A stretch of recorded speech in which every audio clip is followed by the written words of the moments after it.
Welcome back. Thank you for staying with us. The program is Ray Talk. Remember, it's always bringing trending issues from our national dailies during the week, and pensive analysis is always done. And you can be part of the program when it's time we cross the bridge together. This morning, our issue of the day is a search for greener pastures and the frequent evacuation of stranded Nigerians. Let us begin. The questions are: is the grass actually greener on the other side? Must I sojourn in a foreign land to live a fulfilled life? Olaogun, a researcher and public affairs analyst, joins us from Abuja as the guest this morning. Stay with us while we bring our guest on the line. Welcome back. Thank you for staying with us. Right now, I have with me on the line Olaogun. Good morning. Thank you for joining the program. Good morning. Thanks for having me. All right. And happy new month to you. Yeah, thank you so much. Same to you. Right, our audience, don't forget the subject of discourse this morning is a search for greener pastures and the frequent evacuation of stranded Nigerians. So right away, Mr. Michael, is there anything wrong with leaving one's country to seek greener pastures? Obviously, there is nothing wrong about it. Man by nature is not restricted to any geographical location. We are bound to move from one place to another. So for moving from one place to the other, looking for greener pasture is not a crime. So people are just daily looking for means of better livelihood, and that is necessitating the need for people moving from one geographical location to the other. So on daily basis, people continue to move in and out in order to look for how to put food on the table. All right, thank you. Now, aside from poverty, which I know you will talk about, and economic hardship, and also poor infrastructure in the country, what are responsible for most Nigerian youth willing to leave their fatherland? Well, when we look at this question holistically, I think everybody is looking for an environment that will give them better means of livelihood. And truth be told, life is hard in Nigeria, most especially in a time like this, when the global economy is biting hard on everybody. And putting into consideration the leadership style of the country, I think it further poses hardship on people. So people on daily basis continue to quest or look for means or to leave the country for where they can actually explore their, they can explore better opportunities than we have here. And when we look at the whole system, it is the young ones that always want to leave the country, because when we look at it, the system seems not to be giving room for young people to try. When we talk of education, our education is seemingly, I can call it that our education is free of knowledge. And young people want to look for where they can actually use their intellectual strength to better their lot. And when we look at, in terms of unemployment, it's skyrocketing. The level of unemployment in the country is skyrocketing on a daily basis. And young people don't want to stay idle. And that is why the crime rate in the country is alarming. So people just want to look for means of leaving the country to get something done for themselves. All right, thank you, Mr. Olaogun. Now, some would say that Nigeria has nothing to offer, despite the fact that such has nothing to offer the country of its destination. So what is expected of a nation like Nigeria with youth population dominating? Yeah, thank you. For young people to give back to their country, I think, let me say it this way, like at the very formative stage of life, it is expected that the government, as an organized institution, make available things that young people will leverage to actually better their laws. Let's take, for example, quality education, sound health care, and I think I would love to place much emphasis on education. One of the scholars of education will say it is a process of learning aimed at equipping people to be a useful and functioning member of a society. So for someone to be a useful and functioning member of a society, one must have been educated over time. So if the needed education or the desired education is not gotten, automatically it is unarguable that people will not be able to contribute to the growth of fatherland. And that is what we are witnessing at this material time in our nation. So people will look for a way to to get themselves better opportunity. All right, our audience out there, I have with me on the line Mr. Olaogun. He is a researcher and public affairs analyst, and he joins us this morning from Abuja. The subject of this course is a greener pasture seeking or searching greener pastures, and we want to discuss this frequent evacuation of Nigerians from all these foreigners. What are we doing with to better the lot of a nation with this particular number, the demographic that we have? So if we are not using it positively, it is of no doubt that the numbers will continue to work negatively. And that is why you see young people going into all manners of illegal and illicit activities almost on daily basis. Look at people that are joining the insurgents in the northeast. They are young people. When you look at unemployment, who are those that are being affected? They are likely young people. So what we are saying in essence is this: the government is not performing up to expectation. And when we look at it from the angle of education, that is the education sector, you remember how many months ASU went on strike last year, all because there was no consensus between the federal government and ASU, that's Academic Staff Union of Nigerian Universities. So for how long shall we continue in this direction? So if we are being economical with the truth that Nigeria is working, I think that is a blatant lie, and it will take us nowhere. All right, I want us to take a very short recess now. Our audience out there will be back in a moment. Stay with us at 3 Talk on Okin 105. What's on the film?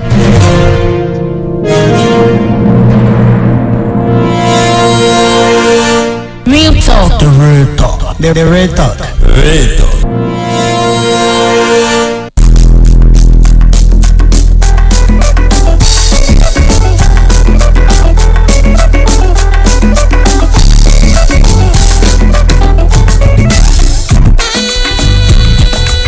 Alright, you welcome back. In case you just tuning in, you're right on time. This is Ray Talk on your most preferred radio, Okin 105 FM, and I have on the line with me Mr. Olaogun. He joins from Abuja. Now let's proceed. Are you there, Mr. Michael? Yeah, I'm with you. All right, interesting. Now most Nigerians, or let me say most youth, often excel when they are out of the country. Talk of education, even in their field of study, profession, and even politics. But something you do here and people will not even appreciate or pay you is what you will do in other parts of the world, and you get well remunerated and well paid. For instance, we have youth into sporting activities, football per se. Some footballers are only famous in their community in Nigeria, whereas if they go abroad, they will definitely shine. And I even read about David Olatokunbo Alaba, this David Alaba, who is a Bayern Munich and Austrian left-back player. The report and what I read revealed that he couldn't play for Nigeria in 2007 because of stringent eligibility rule by football officials in the country. Now, does it look like we live in an unfavorable environment where most potentials cannot be nurtured until they leave the country? Yeah, when we look at this matter very critically, it boils down to the type of system that we run as a nation. Our system is not the one that gives room for people to really explore opportunities, truth be told. And when you see young people who are finding it hard to excel in a nation as ours, and they go abroad and they are doing exceedingly well, it tells about the level of deficiency in our system as a nation. And one thing is this: I think I am the last person that we conclude that Nigerians are not bright, that Nigerians are not brilliant, that Nigerians are not excellent. No, every Nigerian are actually potential assets in their own regards. But one thing that would determine whether they will actually fulfill the potential or not is a type of system that has been bequeathed on us as a nation. And this boils down to systemic failure, it boils down to leadership failure, it boils down to the culture of nepotism, mediocrity that we place above meritocracy over over things in our society. How do I mean? This is a nation where if your brother is not qualified to occupy a position, Okay. but because you are in the you are a determinant factor,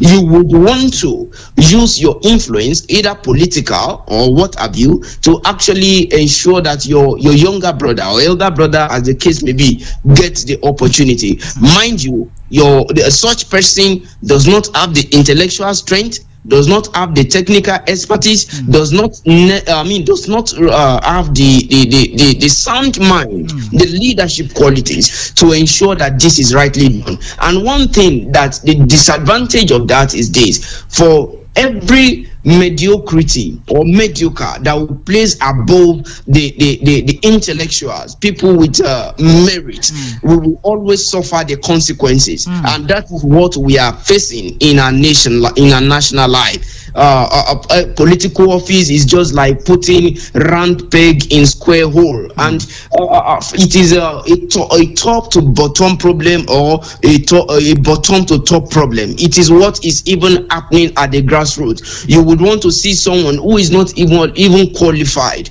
because of to be, let's take for example, a class governor, a class rep in a very micro unit of a society, in a university, wanting to become a governor of a class, when in the true sense of it, the person does not even qualify in terms of moral orientation, in terms of leadership qualities, and all lots of others. So this is a culture that is killing our system. And until, as a nation, we place meritocracy over mediocrity, I think we may not, and I'm saying it with all emphasis, Nigeria will not march forward. And in the system where things are working, it's just like what an opposite: good system and bad system. We cannot continue to think that as a nation we are going to progress, or we want to be like United States, we want to be like Iran.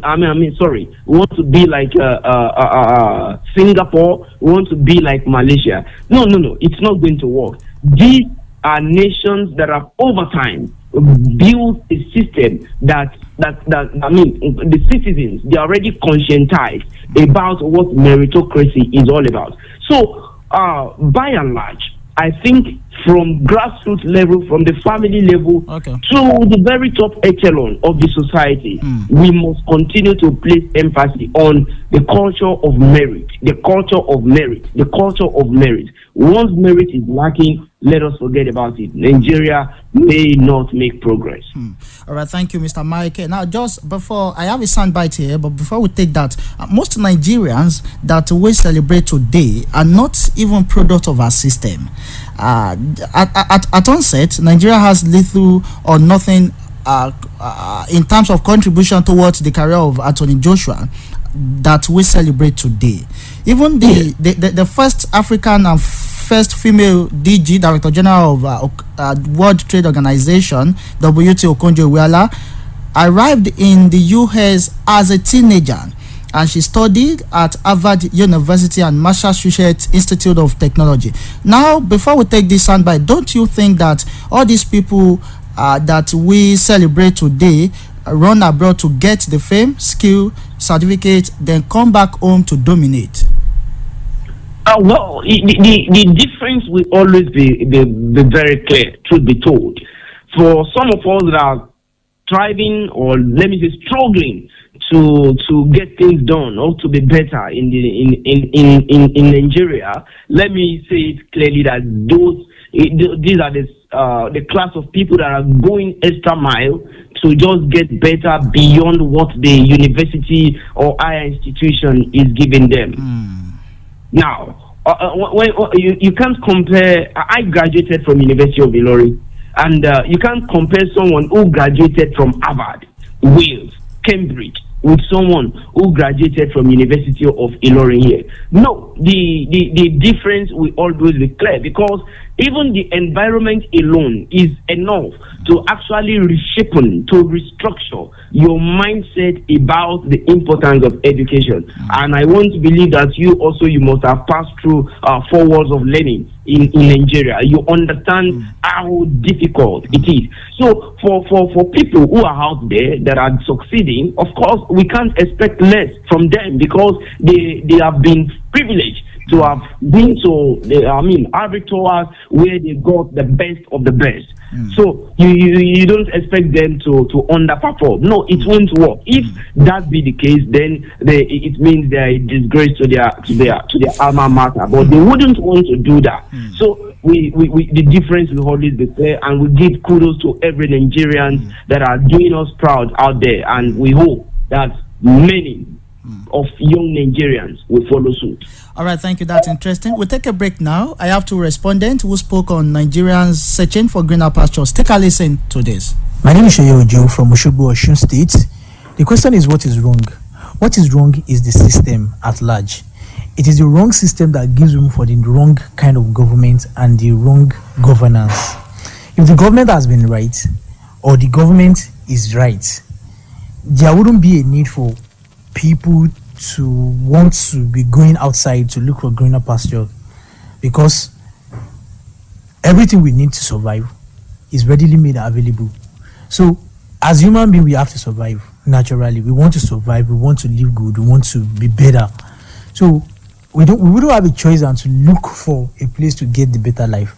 So if the system has been right, the government, I believe, would have been right. And if both are right, then there wouldn't have been need for us to be looking for greener pasture. So what is wrong is the system and the government. Thank you. Good day, my name is Adeji from Akure. My opinion on Nigerians being frequently stranded while they look for greener pastures elsewhere are not adapting to the society well. Misplacement of priorities. Then the ideal world they actually perceive it to be is not what they get. For instance, some people actually believe that they get to see jobs lining up for them, good system here and there, but when they get there, they know that things are hard everywhere, and the same way they need to survive here in Nigeria is the same way they need to survive there, even though it might be different. But adjusting to the systems, it's where everything lies for me. All right, you're welcome back. Thank you for staying with us. Now, quickly, because of time, because I want the audience to be part of the program.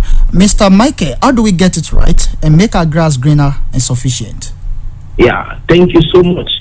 The rise or the fall of any society is dependent on the leadership style. If the leadership of a nation gets it right, of course, the nation entirely will get it right.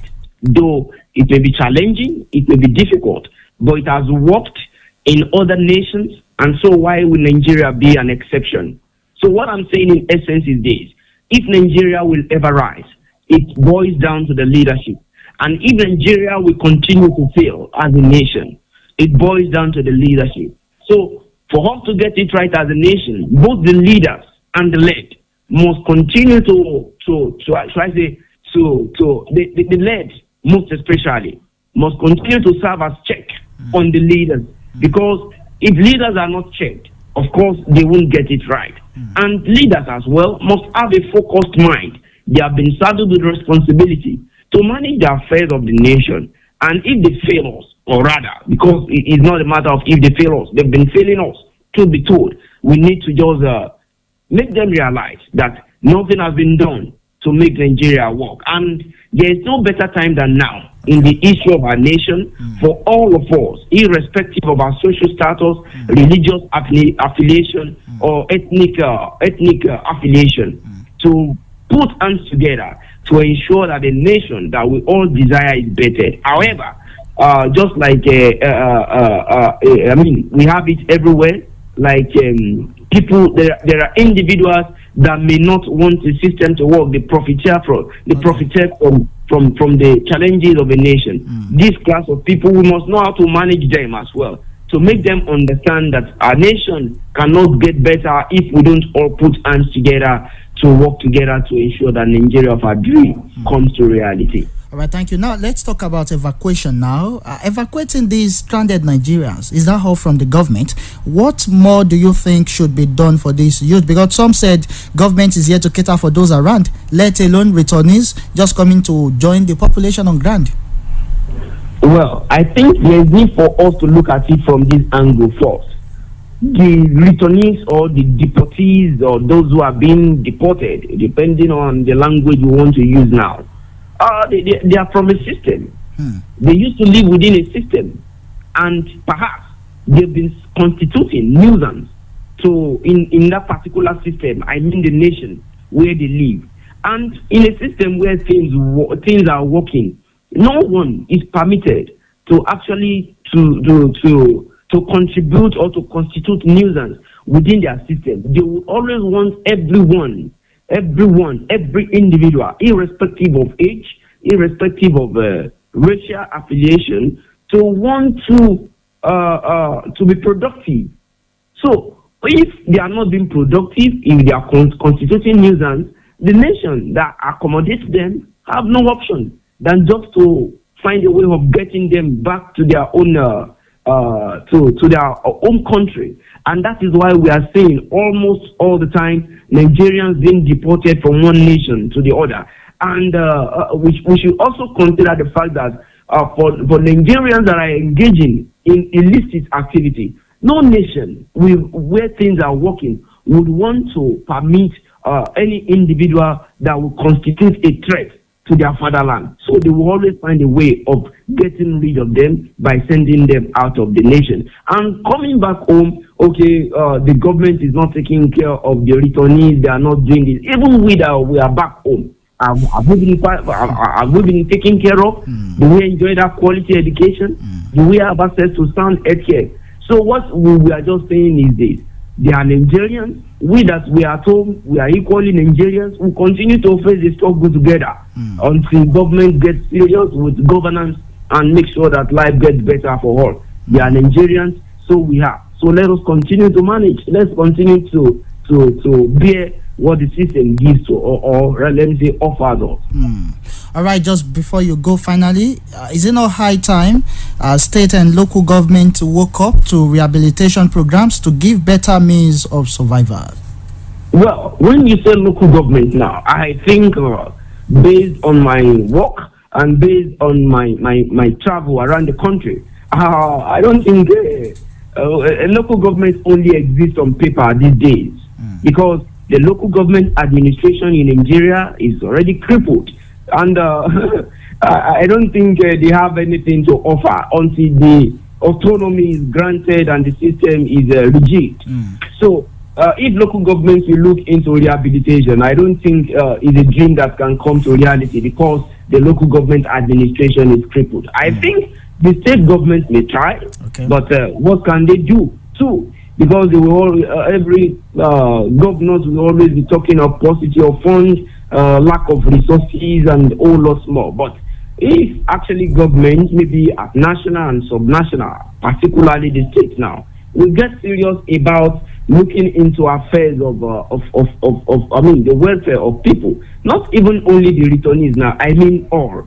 Whether you are a returnee or you are living within the country, if government will get serious, I don't think the welfare of people should be what is going to be difficult. So in terms of rehabilitation, that would be nice. After rehabilitation, what next? There should be means of economic livelihood. There should be means of livelihood for people, and this is why our acquisition centers must be revived, must come back to life. People want to go back to school, must be taken back to school, and there's need to make education not costly. If education continue to go, the cost of education continue to go higher on daily basis, I don't think we will have a good side of it, because a nation where citizens cannot have access to adequate education, of course the reverse will always be the case, and just like we are facing at the moment. So the challenge is to the federal government and of course the state government to wake up from their slumber and meet the demands of all by giving all of us the dividends of democracy. Impressive. That was quite an interesting and thoughtful one from Olaogun. He's a researcher and public affairs analyst. He joins us from Abuja. It's good to host you this morning. Thank you for your time. Thank you for having me. All right, please enjoy your weekend.